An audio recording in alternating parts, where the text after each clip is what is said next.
ছেলে তোর মতো এরকম রিজেক্ট করা শিখুক বা আমাদের মুখে মুখে তর্ক করা শিখুক। আল্লাহ দোহাই লাগে রে বোন, তুই সাজগোজ বাদ দে, মেয়েটাকে সাজা, পাত্রপক্ষ করে চলে আসবে। আচ্ছা আমি সাজাইতেছি, তুমি যাও তো, টেনশন করো না, রেডি হয়ে যাবে। মাশাআল্লাহ, একদম চাঁদের মতো সুন্দর মেয়ে, আমাদের পছন্দ হয়েছে। ও ছেলেকে তো জিজ্ঞেস করিনি, তোর পছন্দ হয়েছে?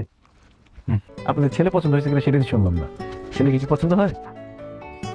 আমাদের পছন্দ হয়েছে, গার্জিয়ান লেভেলের কি আসলে ভালো হতো না? কি বলে?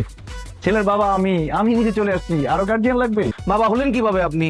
বিয়ে সাহেব, আপনি তো ভীষণ রসিক মানুষ, বাবা হলাম কিভাবে এটা এখন সবার সামনে বলতে হবে? আচ্ছা দাঁড়ান, এই এনআইডি আর বার্থ সার্টিফিকেট দেখো। এবার বিশ্বাস হয়েছে যে আমরা পিতা পুত্র?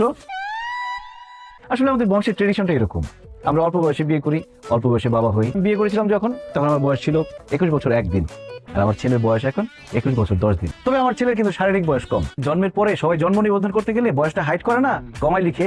আমাদের বংশে সবসময় 2 বছর বাড়ায় লিখে। তার মানে আপনার যখন বিয়ে হয়েছিল